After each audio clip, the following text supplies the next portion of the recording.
Oh, hello. I didn't see you there. Welcome back to another video. Plan of action. Electrolytes. I would have a banana, but they're green. The bananas are green and they're going to be crunchy, and I'm just not up for that, to be honest with you. I do not want a crunchy banana, and like it gets all in your teeth, and like when they're green they're really slimy. Fucking grim, mate. I'm not going to have a green banana to start off my morning. So electrolytes, I'll probably find something else as a quick digesting carbohydrate. So like rice cakes, fruit, that sort of thing. I don't think we have much, to be fair. We need to go shopping. Just like get better pump in the gym. I feel better, I perform better, and I impress the grannies. That's what we're going for, really, at the end of the day. But yeah, today we're going to do a push session, which I haven't filmed in a while, so that's going to be exciting. I'm going to put the camera down. This is the outfit. If you don't like it, don't give a shit. I didn't put it on for you. One thing I do want to start trying to do in the mornings, because like it's just like I just want to be out the house as fast as possible. I just want to have my outfit ready the night before, and I just want to wear like the same clothes every day, basically, and just be a tramp. That's basically what I want to do. Instead of wasting time picking an outfit like I'm some sort of Vogue celebrity. They don't care what I wear. So yeah, that's the goal. And Delilah has started sleeping on her stomach, which is like really scary, because now she sleeps face down, but like a little bit to the side, and that's just like weird, because that's how actual humans sleep. When they're babies, they just sleep on their back for ages. But yeah, enough waffling. Let's get to the gym and build some boobies.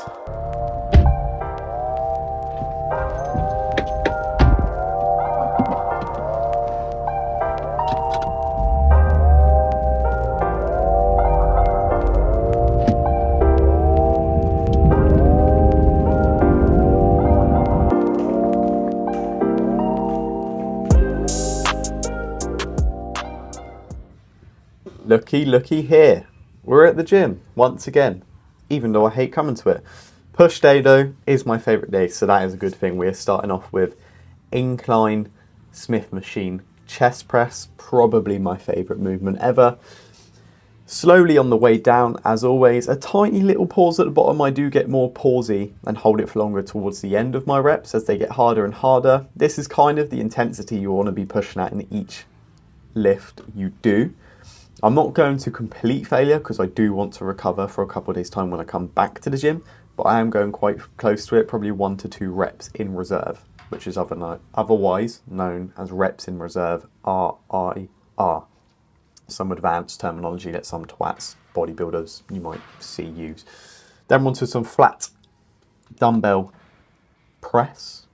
I forget what these movements are called, to be honest. I'm an online coach and I forget what the fucking movement's called. But anyway, again, same as the other movement, slowly on the way down, a little pause at the bottom. I'm trying to get that big stretch. A lot of people go wrong with the form on this movement, on the dumbbells, because they are quite hard to use, because your stabilizer muscles probably aren't developed that much. But over time, you do want to kind of copy my form, what I'm doing right here.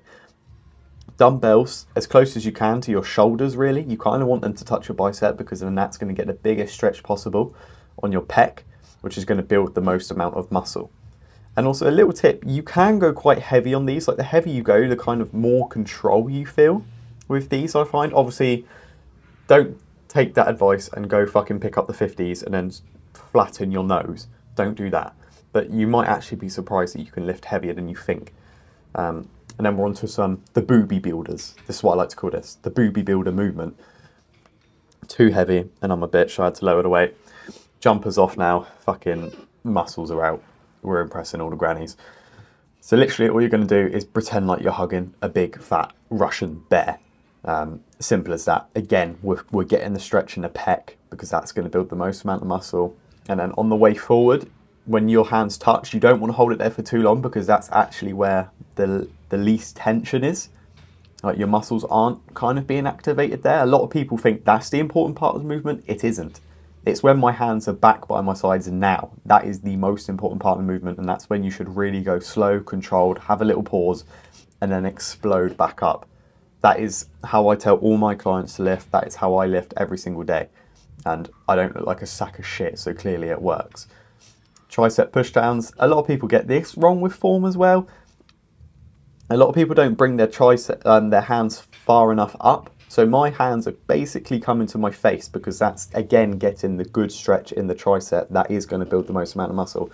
Then on the way down, we're just pushing my elbows in so they lock out, and I get that nice squeeze and tension on my bicep. I forgot what the word was. Simple as that. You can watch me do a couple more of these. There's not much more to speak about.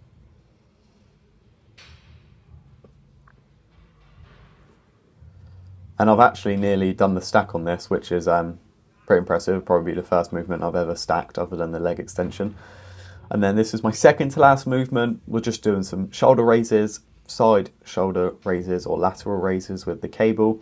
As you can see, the cable stack is actually at hip level. A lot of people put it to the bottom. Don't put it to hip level because that's going to put the most tension on your deltoid at that portion of the movement, the eccentric. Okay, I know what I'm saying may sound like fucking voodoo hoodoo to you, but I mean, you've come here to learn how to build muscle and see how I've built my muscle. So that's how I did it. I did the same with the other arm, but I'm not going to show that because it's literally the exact same. And then I'm finishing off with some deficit push-ups. Looking back on this now, I probably am going a bit too deep because it might be involved in a little bit of my shoulder, but I do feel a really good stretch in my chest on this, and it does really give me a good finisher to the workout.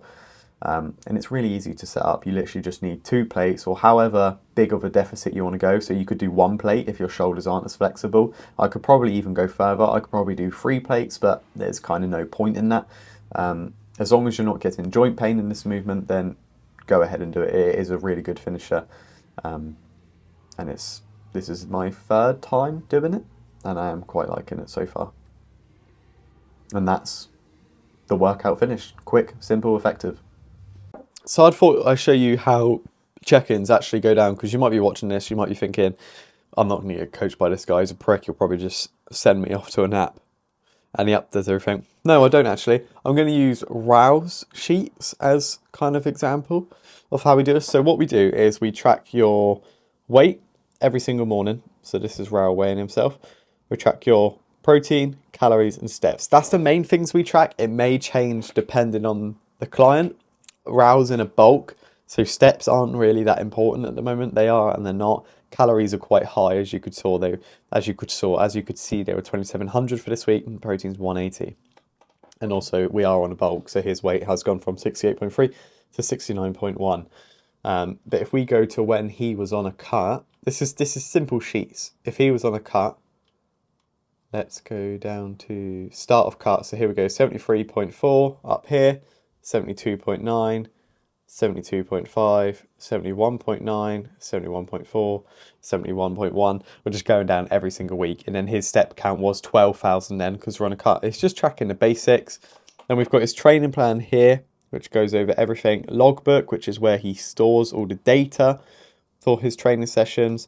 Check-in sheet, just to answer some questions. And then measurements. That's it.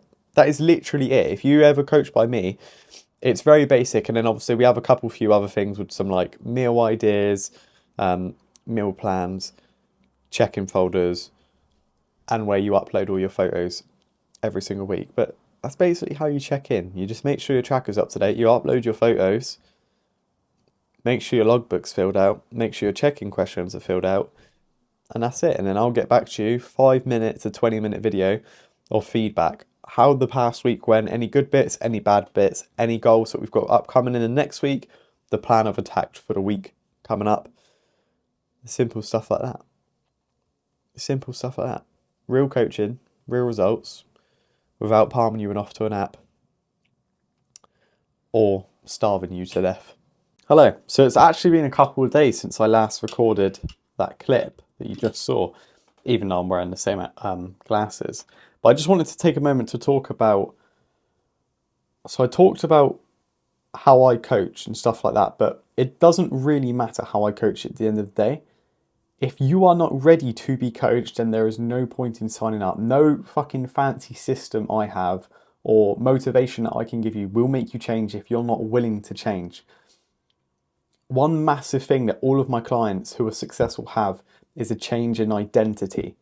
They no longer see themselves as the fat dad. They no longer see themselves as fat. They are changing their identity. They are now the dad getting in shape.